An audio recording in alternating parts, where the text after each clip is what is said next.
Hello students, minus I series जैसा कि हम डिस्कस कर रहे थे और माइनस आई सीरीज में तीन कैटेगरीज मैंने आपको बताई. In case of minus I series we have three category of groups. One is positively charge group, second is del positively charge group, third is the group having electronegative atom. और इसमें comparison में ये भी हमने discuss किया, positively charge group का minus I effect सबसे ज्यादा होगा, फिर डेल पॉजिटिवली चार्ज ग्रुप और फिर उसके बाद में थर्ड पोजीशन पर आएगा ग्रुप विथ इलेक्ट्रोनेगेटिव एटम. और उसके लिए कुछ इंपॉर्टेंट ग्रुप्स भी मैंने एक सीरीज में लिखे और इसमें एक क्वेश्चन भी हमने डिस्कस किया था. अब इसके बाद में इंडिविजुअली इन ग्रुप्स का हम आई इफेक्ट को कंपेयर करते हैं.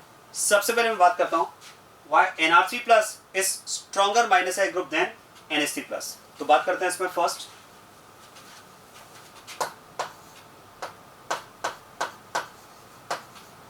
NR3 plus its minus I effect that is more than NH3 plus.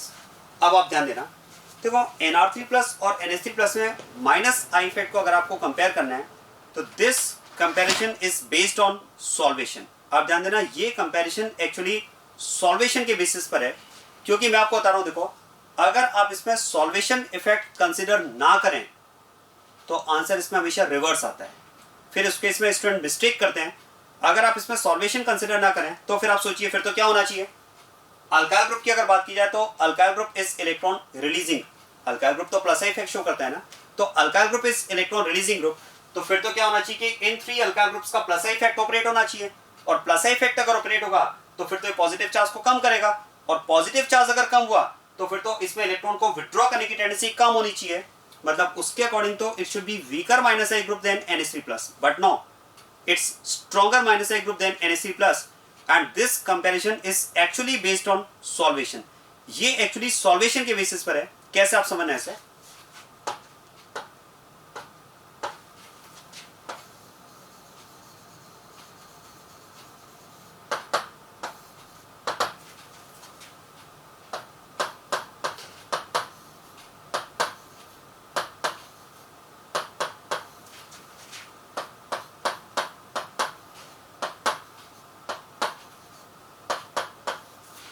अगर आप NR3 प्लस और NH3 प्लस में सॉल्वेशन को कंपेयर करें तो ध्यान दीजिएगा,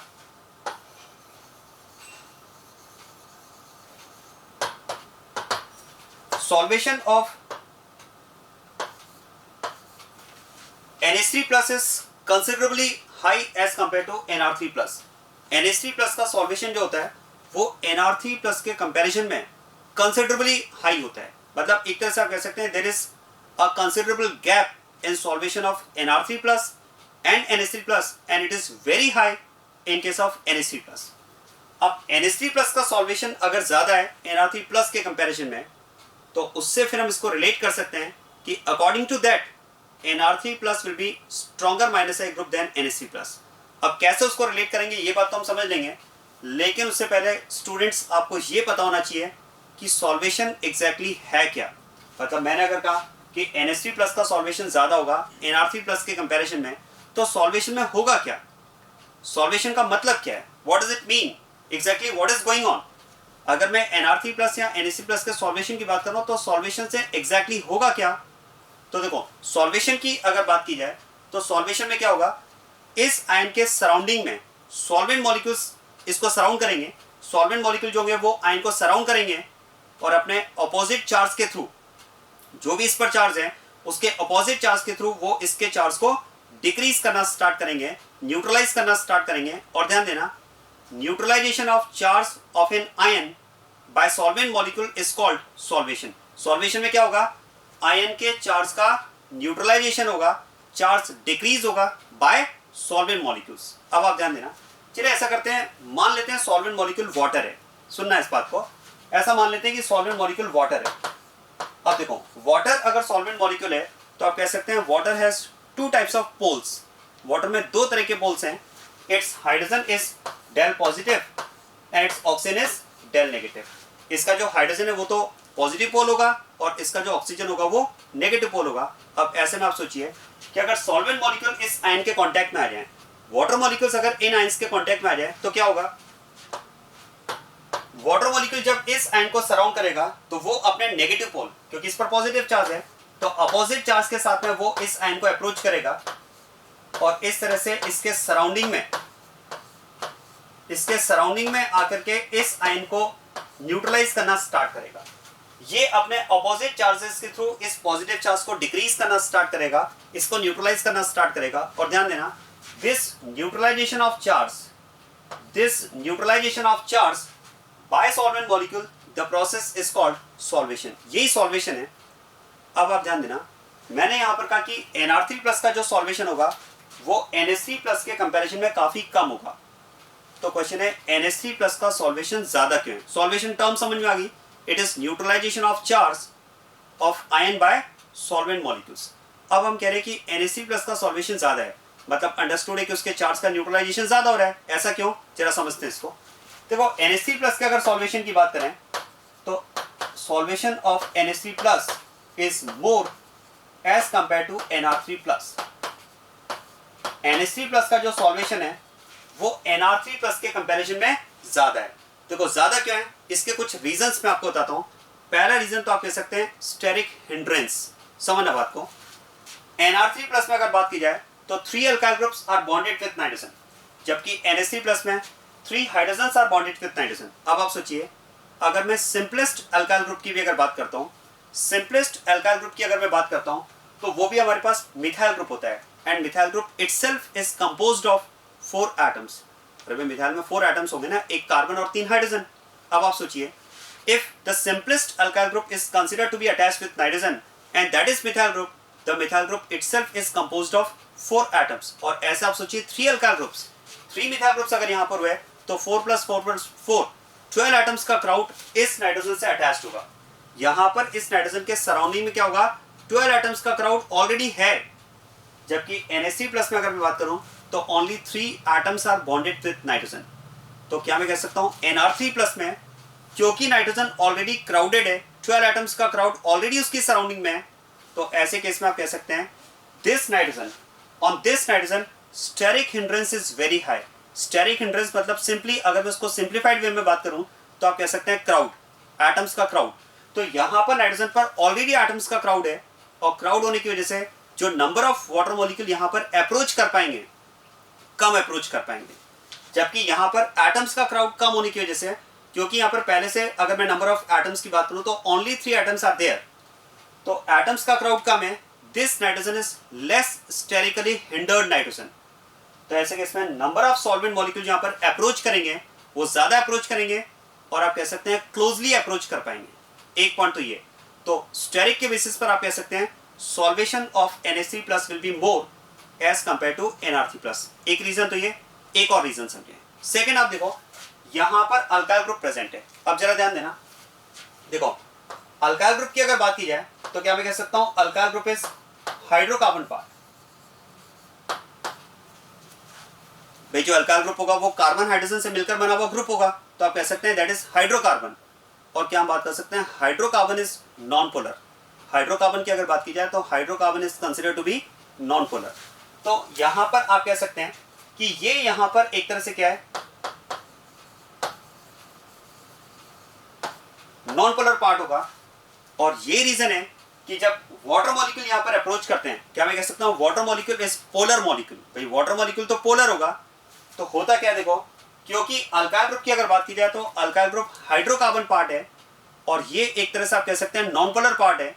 तो इस हाइड्रोकार्बन पार्ट में, इस नॉन पोलर पार्ट में पोलर मॉलिक्यूल्स को रिपेल करने का नेचर होगा। ध्यान देना, जब वाटर मॉलिक्यूल इन अल्काइल ग्रुप के क्लोज आते हैं तो there will be repulsion between this water molecule and alkyl group. होगा क्या, यहां पर अल्काइल ग्रुप और वाटर मॉलिक्यूल के बीच में भी रिपल्शन होगा। जो वाटर मॉलिक्यूल है जैसे ही वो अल्काइल ग्रुप के क्लोज आएगा तो इनके बीच में रिपल्शन होगा। और इस रिपल्शन का रीजन क्या है, alkyl group is composed of carbon and hydrogen, मतलब दैट इज हाइड्रोकार्बन पार्ट। और हाइड्रोकार्बन पार्ट में वाटर मॉलिक्यूल को रिपेल करने का नेचर होता है। This is called hydrophobic character. तो आप कह सकते हैं कि यहां पर अल्काइल ग्रुप में हाइड्रोफोबिक कैरेक्टर है।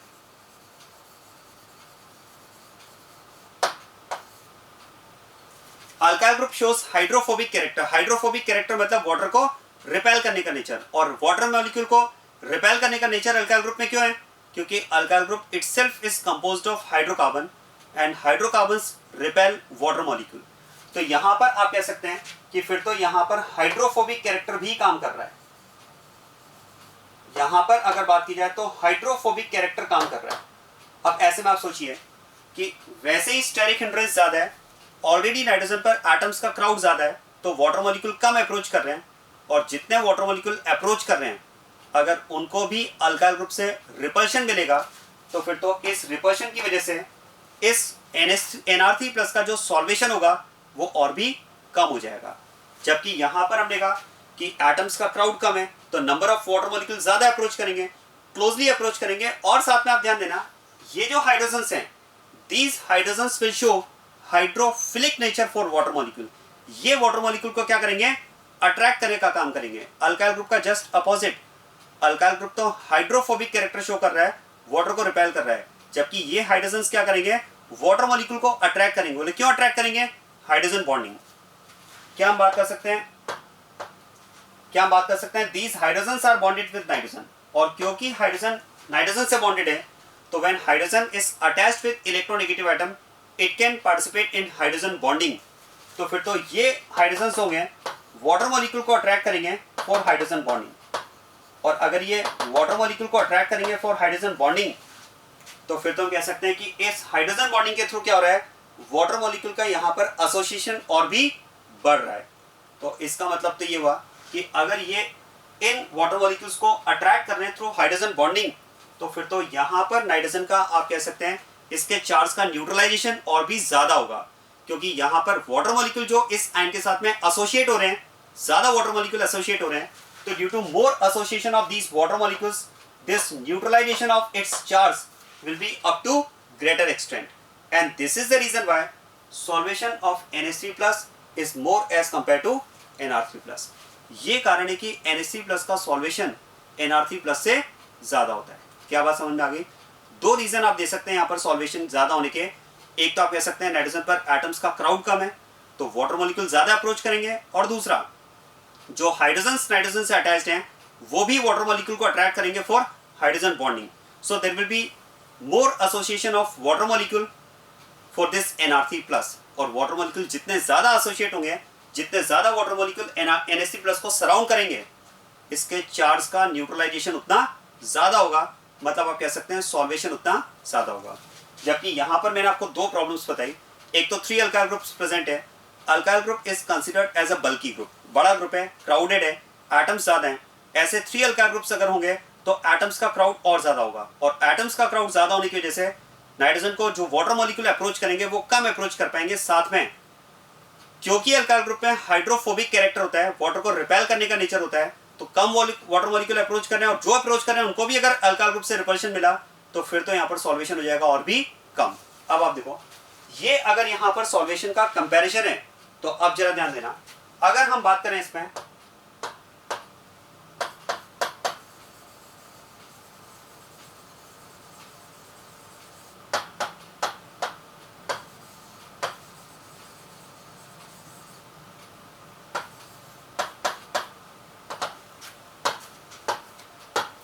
क्या हम बात कर सकते हैं कि यहां पर अगर NH3+ का सेकेंड आयन का सॉल्वेशन अगर फर्स्ट से ज्यादा हुआ है, तो जिसका सॉल्वेशन ज्यादा होगा उसके चार्ज का न्यूट्रलाइजेशन भी ज्यादा होगा।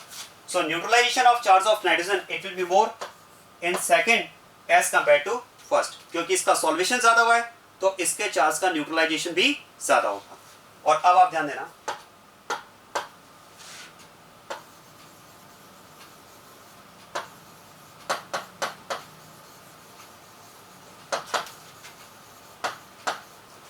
अगर अब मैं यहां पर दोनों आयंस के नाइट्रोजन पर सॉल्वेशन के बाद में रिमेनिंग पॉजिटिव चार्ज को कंपेयर करता हूं, तो क्या मैं कह सकता हूं charge on nitrogen after solvation, it will be more in first as compare to second. ऐसा क्यों? देखो, हमने कहा भी फर्स्ट आयन का सॉल्वेशन कम हुआ, सॉल्वेशन अगर कम हुआ तो इसके चार्ज का न्यूट्रलाइजेशन कम हुआ, और चार्ज का न्यूट्रलाइजेशन अगर कम हुआ तो चार्ज अगर कम न्यूट्रलाइज होगा तो रिमेनिंग चार्ज होगा वो इस पर हमें ज्यादा मिलेगा। मतलब अब मैं ये कह सकता हूं after solvation if you compare positive charge on these ions, this nitrogen will be more positively charged after solvation as compare to this nitrogen. और क्या हम बात कर सकते हैं, अगर आफ्टर सॉल्वेशन इस नाइट्रोजन पर पॉजिटिव चार्ज ज्यादा है तो फिर तो, अगर मैं कह रहा हूं कि यहां पर पॉजिटिव चार्ज इज मोर, यहां पर मैं कह रहा हूं कि पॉजिटिव चार्ज इज मोर और यहां पर पॉजिटिव चार्ज इज लेस, यहां पर पॉजिटिव चार्ज ज्यादा क्यों समझ में आ रहा है, क्योंकि इसके चार्ज का न्यूट्रलाइजेशन कम हुआ है। न्यूट्रलाइजेशन कम क्यों हुआ है, क्योंकि इसका सॉल्वेशन कम हुआ है। तो फिर तो हम कह सकते हैं कि अगर यहां पर रिमेनिंग चार्ज ज्यादा है तो फिर तो इसमें इलेक्ट्रॉन्स को अट्रैक्ट करने की टेंडेंसी ज्यादा होगी, और अगर अट्रैक्ट करने की टेंडेंसी ज्यादा होगी तो फिर तो इसका माइनस आई इफेक्ट जो होगा वो NH3+ से ज्यादा हो जाएगा। So this is the reason why minus I effect of Nr3+ is more as compare to NH3+। ये कारण है कि Nr3+ का माइनस आई इफेक्ट NH3+ से ज्यादा होता है। तो समझ में आया, Nr3+ में हमने सॉल्वेशन के बेसिस पे ये एक्सप्लेन किया कि Nr3+ is more positively charged nitrogen as compared to nitrogen in NH3+. Why nitrogen of Nr3+ is more positively charged? Since remaining positive charge on nitrogen is more after solvation. Why is it? Because solvation of Nr3+ is less. And why solvation of Nr3+ is less? It is due to two reasons. One of the reason is steric hindrance. Nitrogen of Nr3+ is sterically hindered. There is crowd of atoms. So number of water molecule approaching the nitrogen will be less. And second is alkyl groups present on nitrogen have hydrophobic character. They have water repelling nature. So that's why number of solvent molecules are already less, and due to repulsion by alkyl group, solvation will be less. So overall solvation of Nr3+ is very less as compared to NH3+. Now solvation is less, neutralization of charge will be less. Neutralization of charge is less, so remaining positive charge will be more. And if remaining positive charge is more, if nitrogen of Nr3+ is more positively charged, its tendency to attract electron will be more. And tendency to attract electron is more. This is the reason why its minus I effect will be more as compared to NH3+. तो ये इस तरह से हम यहाँ पर explain कर सकते हैं कि Nr3+ का माइनस I effect NH3+ से ज़्यादा होता है। अब एक पॉइंट ये आता है कि सर ठीक है, ये तो हमने सॉल्वेशन की बात की, अगर हम सॉल्वेशन कंसिडर ना करें तो क्या होगा। देखो, अगर आप सॉल्वेशन कंसिडर ना करें तो आंसर रिवर्स हो जाएगा। कैसे?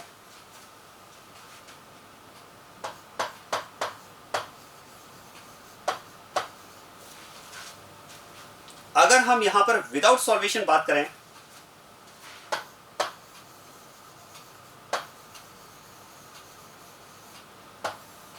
या ये कहा जाए कि हम Nr3+ और NH3+ का कंपैरिजन गैस फेज में करेंगे, इनके माइनस आई इफेक्ट का कंपैरिजन जो हम करेंगे वो गैस फेज में करेंगे। अब देखो, गैस फेज की बात की जाए तो आप कह सकते हैं गैस फेज में there will be no solvation at all, मतलब ओवरऑल मैं विदाउट सॉल्वेशन यहाँ पर कंपैरिजन कर रहा हूँ। तो ऐसे केस में आप ध्यान देना, अगर हम यहाँ पर विदाउट सॉल्वेशन कंपैरिजन करते हैं तो फिर तो minus I effect of Nr3+ minus I effect of Nr3+ will be less as compared to NH3+. इस केस में Nr3+ का जो माइनस आई इफेक्ट होगा वो NH3+ से कम हो जाएगा। इसका माइनस आई इफेक्ट कम हो जाएगा। क्यों कम हो जाएगा? क्योंकि यहाँ पर अब सॉल्वेशन तो है नहीं, तो अब मैं यहाँ पर इन नाइट्रोजन के पॉजिटिव चार्ज को जो कंपेयर करूंगा वो कंपैरिजन किस बेसिस पे करूंगा, तो मैं दोनों में कह सकता हूँ भाई पॉइंट ऑफ डिफरेंस अब क्या बचा, पॉइंट ऑफ डिफरेंस ये बचा कि यहाँ पर 3 हाइड्रोजन है और यहाँ पर 3 अल्काइल ग्रुप्स हैं। अब हाइड्रोजन का क्या इफेक्ट होता है, हाइड्रोजन कौन सा इफेक्ट शो करता है, प्लस आई या माइनस आई? आंसर है hydrogen does not show I effect. तो हाइड्रोजन के लिए तो हम कह सकते हैं there is no I effect of hydrogen, but alkyl group की अगर बात की जाए तो it will show plus I effect. और अगर alkyl group plus I effect show करता है तो by plus I effect by releasing electron it will decrease positive charge of nitrogen. और अगर अल्काइल ग्रुप के प्लस आई इफेक्ट से nitrogen का पॉजिटिव चार्ज कम हुआ तो फिर तो इसमें इलेक्ट्रॉन को अट्रैक्ट करने की टेंडेंसी कम हो जाएगी, जबकि यहाँ पर पॉजिटिव चार्ज आपको ज्यादा मिलेगा तो बॉन्डेड पेयर ऑफ इलेक्ट्रॉन्स को अट्रैक्ट करने की टेंडेंसी ज्यादा होगी, इसलिए NH3+ का माइनस आई इफेक्ट जो होगा वो Nr3+ से ज्यादा हो जाएगा। क्या ये बात समझ में आ रही है? तो अगर विदाउट सॉल्वेशन हम बात करेंगे तो कंपैरिजन में ऑर्डर रिवर्स हो जाएगा, NH3+ will be stronger minus I group than Nr3+। अब एक पॉइंट ये आता है कि सर ऐसी बात है तो फिर तो यहाँ भी अल्काइल ग्रुप्स का प्लस आई इफेक्ट हम ले रहे हैं, जैसे यहाँ पर हमने अल्काइल ग्रुप्स का प्लस आई लिया तो यहाँ भी अल्काइल ग्रुप्स का प्लस आई लें। यहाँ तो हमने बात नहीं की, रीजन है यहाँ पर मैंने अल्काइल ग्रुप का प्लस आई इसलिए लिया क्योंकि this is the only point of difference between these two, यही तो केवल डिफरेंस है ना। लेकिन यहाँ पर केवल अल्काइल ग्रुप का डिफरेंस नहीं है, यहाँ पर अल्काइल ग्रुप के डिफरेंस के साथ साथ सॉल्वेशन का भी डिफरेंस है, और अगर सॉल्वेशन का भी डिफरेंस है तो फिर यहाँ पर मैं कह सकता हूँ मेरे पास दो फैक्टर्स हैं, plus I effect of alkyl groups and solvation. तो क्वेश्चन है फिर किस बेसिस पे कंपेयर करें, तो दोनों में से जो डोमिनेटिंग इफेक्ट होगा कंपैरिजन का बेसिस वो होगा, और डोमिनेटिंग इफेक्ट हम यहाँ पर लेंगे सॉल्वेशन। सॉल्वेंट मॉलिक्यूल यहाँ पर डायरेक्ट अप्रोच करके इसके चार्ज को अफेक्ट कर रहे हैं, तो that will be dominating effect, governing effect. इसलिए मैंने यहाँ पर गवर्निंग इफेक्ट के बेसिस पर, सॉल्वेशन के बेसिस पर कंपैरिजन किया। बट अगर वो इफेक्ट नहीं है तो फिर जो सेकेंडरी इफेक्ट हमारे पास बचता है अल्काइल ग्रुप का प्लस आई, उसके अकॉर्डिंग बात करेंगे। तो ध्यान रखना, इन case of solvation, on the basis of solvation, NR3+ is stronger minus I group than NH3+. But without solvation, or you can say in gas phase, NH3+ will be stronger minus I group than NR3+. अब question है, देखो एक point ये आता है कि आपको usually जब क्वेश्चन दिया जाता है तो उसमें आपको ऐसा मेंशन नहीं किया होगा कि गैस फेज है या सॉल्वेशन है या विदाउट सॉल्वेशन है। देखो अगर स्पेसिफाइड है तो बहुत अच्छी बात है, बट अगर स्पेसिफाइड नहीं है तो ध्यान रखिएगा बाय डिफॉल्ट आप सॉल्वेशन मानते हुए आंसर देंगे। अगर कुछ भी स्पेसिफाइड नहीं है तो बाय डिफॉल्ट आपको सॉल्वेशन कंसिडर करते हुए आंसर देना है, और सॉल्वेशन कंसिडर करते हुए अगर आंसर देंगे तो उसके अकॉर्डिंग तो फिर NR3+ will be stronger minus I group than NH3+। इसीलिए मैंने माइनस आई सीरीज में बाय डिफॉल्ट NR3+ को आगे मान लिया है, क्योंकि जब कुछ भी स्पेसिफाइड नहीं होता है तो बाय डिफॉल्ट हम सॉल्वेशन मानते हुए ही आंसर देंगे। ये बात क्लियर? तो this is about comparison between NR3+ and NH3+।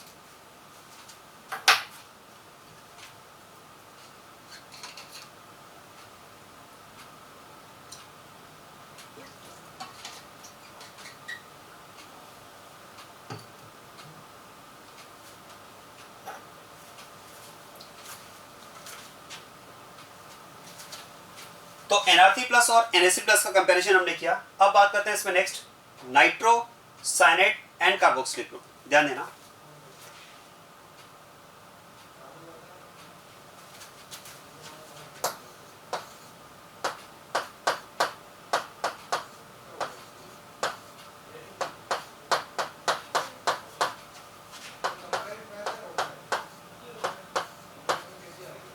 देखो इन थ्री ग्रुप्स में अगर आपको कंपैरिजन करना है तो यहाँ पर कंपैरिजन बहुत ही आसान है, क्योंकि इन ग्रुप्स में अगर हम पॉइंट ऑफ डिफरेंस की बात करें तो ये ग्रुप जब किसी सिस्टम से इलेक्ट्रॉन विड्रॉ करने का काम करेंगे तो इन ग्रुप के जो एटम्स सिस्टम के डायरेक्ट कांटेक्ट में होंगे उन्हीं में डिफरेंस है। कैसे? आप देखो, नाइट्रो ग्रुप अगर किसी सिस्टम से अटैच्ड है, ध्यान देना, ऐसा मान लेते हैं this nitro group is bonded with the system A.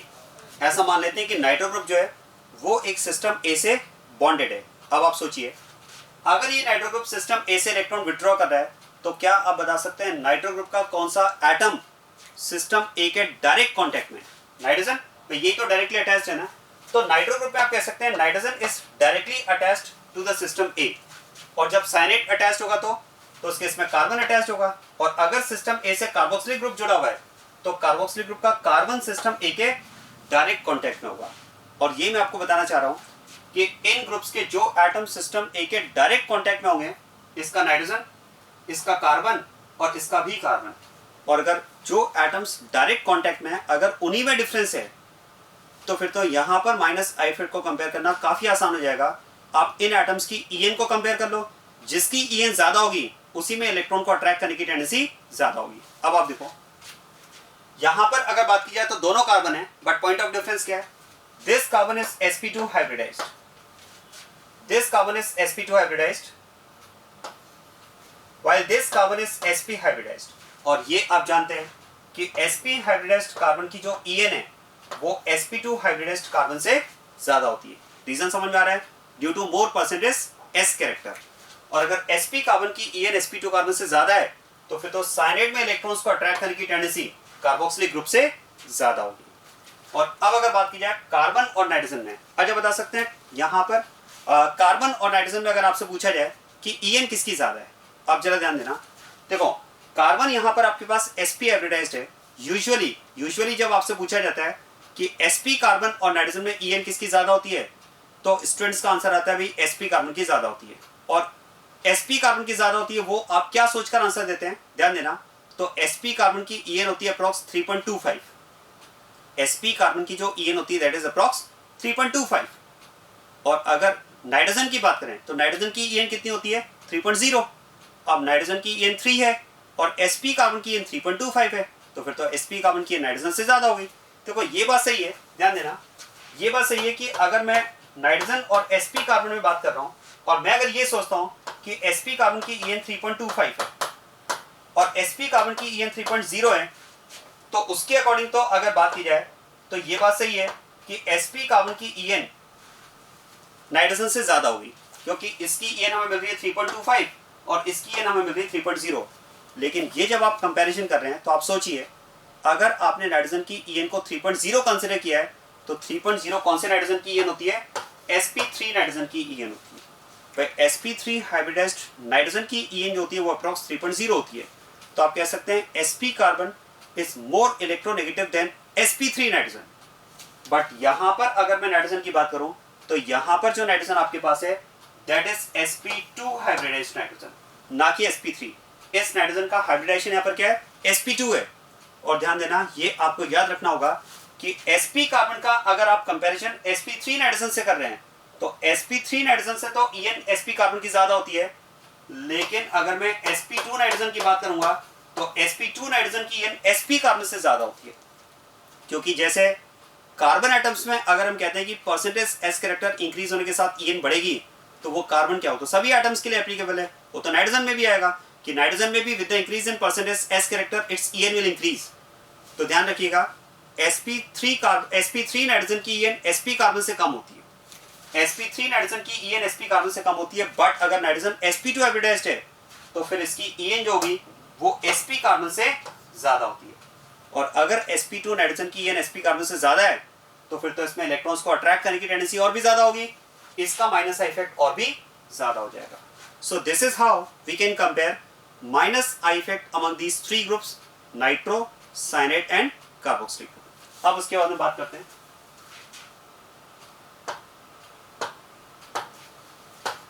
Third is fluorine, bromine and iodine. और यहां पर अगर आप माइनस आई इफेक्ट को कंपेयर करते हैं तो फिर से वही है, आसान है, आप EN के बेसिस पे कंपेयर कर सकते हैं। अगर आप इनकी EN को कंपेयर करें, अगर आप इनकी EN को कंपेयर करें तो क्या हम बात कर सकते हैं, EN of fluorine is more than chlorine, that is more than bromine, that is more than iodine. और ये अगर EN का ऑर्डर है तो जिसकी EN ज्यादा होगी उसमें इलेक्ट्रॉन्स को अट्रैक्ट करने की टेंडेंसी ज्यादा होगी, उसका माइनस आई ज्यादा होगा, मतलब यहां पर माइनस आई का ऑर्डर ये हो जाए। इसके बाद में फिर आता है नेक्स्ट OH एंड OR। और ध्यान देना, OH एंड OR में कंपैरिजन का बेसिस वही होगा जो NH3 प्लस और NR3 प्लस में था, क्योंकि NR3 प्लस और NH3 प्लस में डिफरेंस किसका था, R और H का था, और OR और OH में भी डिफरेंस किसका है, R और H का है। तो OR और OH में कंपैरिजन का बेसिस बिल्कुल वैसा ही है जैसे NR3 प्लस और NH3 प्लस में। आप कह सकते हैं कि OH में हाइड्रोजन बॉन्डिंग होगी वाटर मॉलिक्यूल के साथ में, जबकि OR में R ग्रुप जो होगा वो वाटर मॉलिक्यूल को रिपेल करेगा, हाइड्रोफोबिक कैरेक्टर शो करेगा। तो similar to NR3 plus that is stronger minus I group than NH3 plus, OR group will be stronger minus I group than OH group. Clear? उसके बाद में अगर हम बात करें तो उसके बाद में हमारे पास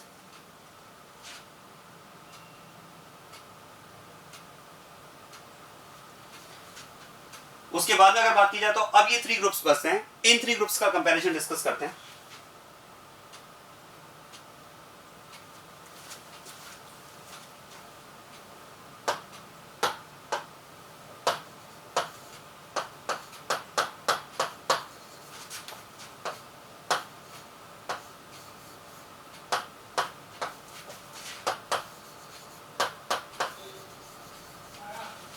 इन थ्री ग्रुप्स पे कंपैरिजन किया जाए, आप ध्यान देना।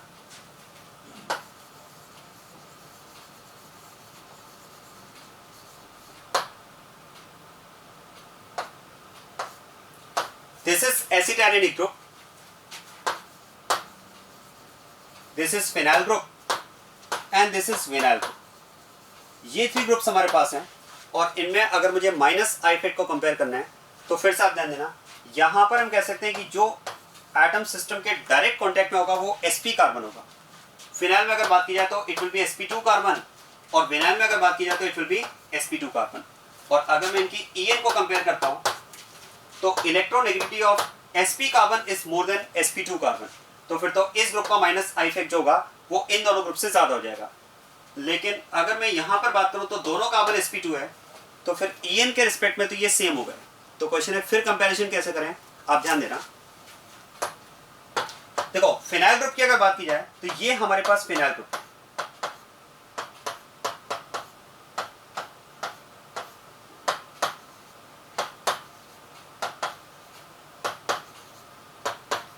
और मान लेते हैं कि ये फिनाइल ग्रुप एक सिस्टम ए से बॉन्डेड है, और ऐसे ही एक सिस्टम और ए ले लेते हैं, और उस सिस्टम ए से विनाइल ग्रुप अटैच्ड है। मैं विनाइल को इस तरह से अरेंज कर रहा हूं, तो ये तो हो जाएगा विनाइल ग्रुप और ये हो जाएगा फिनाइल ग्रुप, और हमें इनका सिस्टम ए पर माइनस आई इफेक्ट को कंपेयर करना है। अब जरा ध्यान देना, देखो दोनों में अगर बात की जाए तो क्या मैं कह सकता हूं, इन दोनों में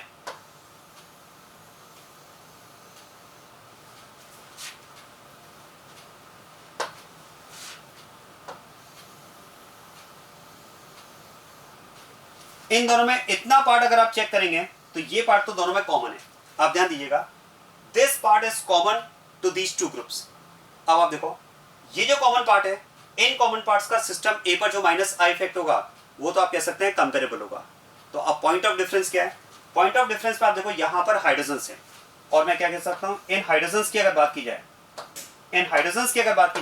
तो इनका तो कोई आई इफेक्ट नहीं होगा, there will be no I effect of these hydrogens. लेकिन यहां पर अगर बात की जाए तो आप देखो यहां पर ये जो एडिशनल कार्बन चेन है, ध्यान देना, यहां पर ये जो एडिशनल अनसैचुरेटेड कार्बन चेन है, इस एडिशनल अनसैचुरेटेड कार्बन का यहां पर additional minus I effect operate होगा, और इस अनसैचुरेटेड कार्बन का जब additional minus I effect operate होगा, और ये एडिशनल माइनस आई इफेक्ट जब कॉमन माइनस आई इफेक्ट में ऐड हो जाएगा, तो इस ओवरऑल ग्रुप का माइनस आई इफेक्ट जो होगा वो इससे ज्यादा हो जाएगा।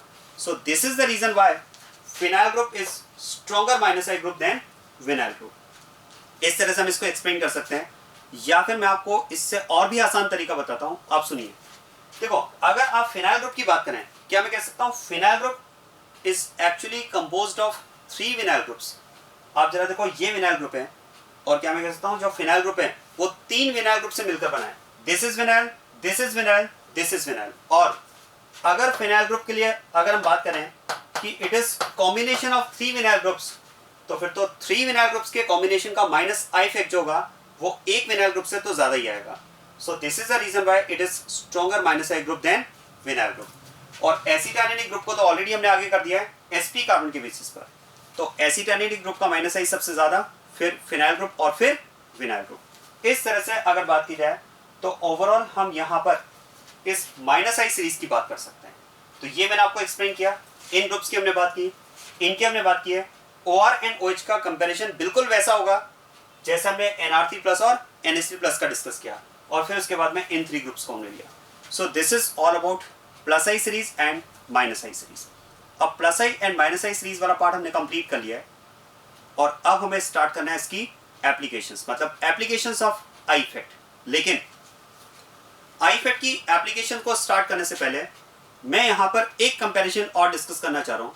अगर आपको 2 मॉलिक्यूल्स गिवन है और उन 2 मॉलिक्यूल्स में आपको आई इफेक्ट को कंपेयर करना है, ध्यान देना, सपोज 2 मॉलिक्यूल्स आर गिवन, ध्यान देना, आपको 2 मॉलिक्यूल्स गिवन है,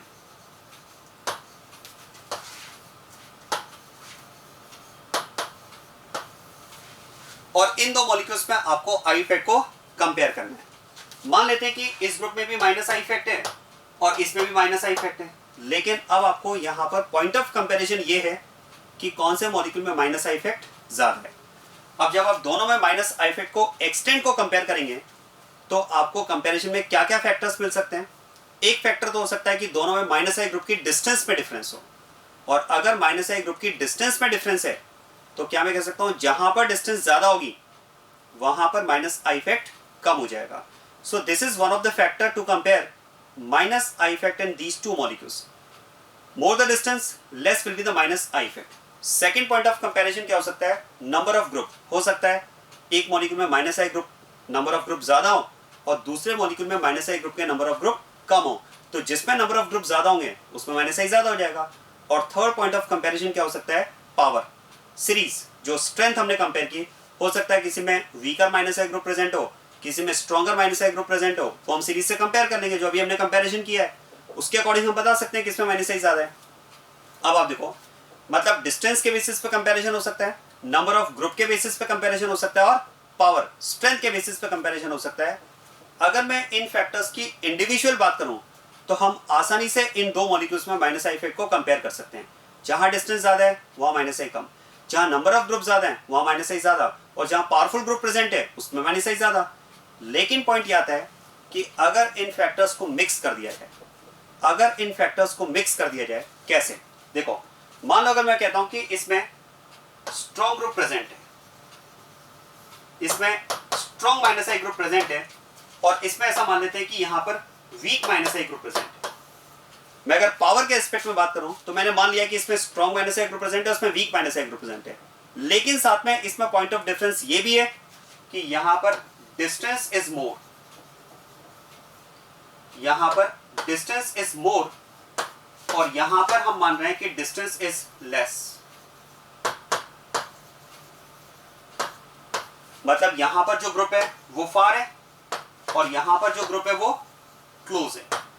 अब पॉइंट है कि अब कंपैरिजन कैसे करें, क्योंकि अगर मैं पावर के अकॉर्डिंग बात करता हूं तो minus I effect in this molecule should be more as strong minus I group has been considered to be present in the molecule. और अगर मैं डिस्टेंस के अकॉर्डिंग सोचता हूं तो यहां पर डिस्टेंस ज्यादा है, इसमें डिस्टेंस कम है, और यहां अगर डिस्टेंस कम है तो इसमें माइनस आई ज्यादा होना चाहिए। तो क्वेश्चन है अब कंपैरिजन कैसे करें? तो जब फैक्टर्स की मिक्सिंग हो तो उस केस में कंपैरिजन के लिए हम इन फैक्टर्स का एक सीक्वेंस फॉलो करते हैं। और फैक्टर्स का सीक्वेंस क्या फॉलो होगा, ध्यान देना।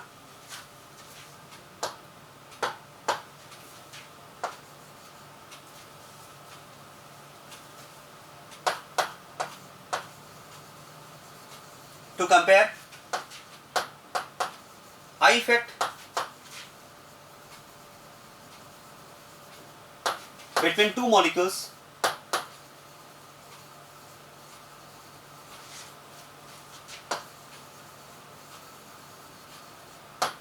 factors are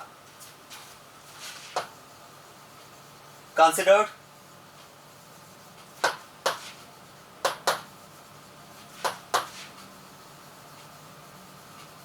in the following sequence। उस केस में आपको फैक्टर्स को किस सीक्वेंस में कंसीडर करना है? तो ध्यान देना, whenever you are comparing I effect in two molecules, first of all comparison will be based on distance, क्योंकि डिस्टेंस फैक्टर इसमें मोस्ट डोमिनेटिंग फैक्टर होता है।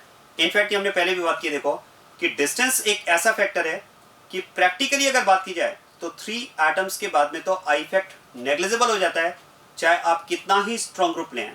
ऐसा नहीं कि बहुत स्ट्रॉन्ग ग्रुप होगा तो वो कोई 5, 6, 7, 8 कार्बन तक अप्लाई होता रहेगा। Practically I effect of any group is considered to be effective up to 3 atoms. तो डिस्टेंस मैटर्स। सबसे पहले इसीलिए हम बात करते हैं कि कंपैरिजन का बेसिस जो होगा that will be on the basis of distance, and after distance, or you can say for the same distance, comparison will be based on number of group। इसके बाद में फिर हम बात करते हैं नंबर।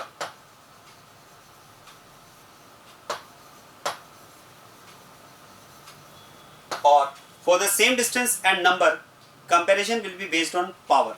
इसके बाद में फिर हम बात करते हैं power.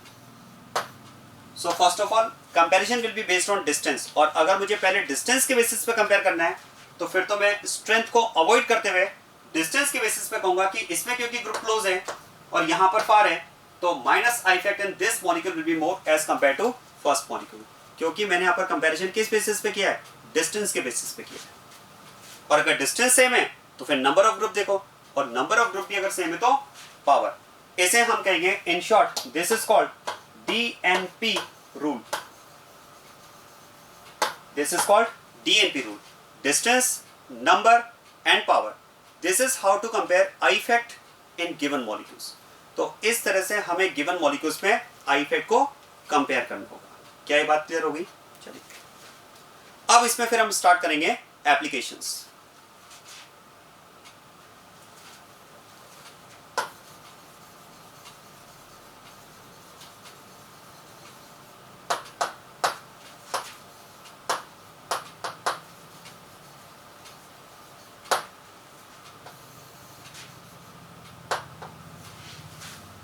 Applications of I effect.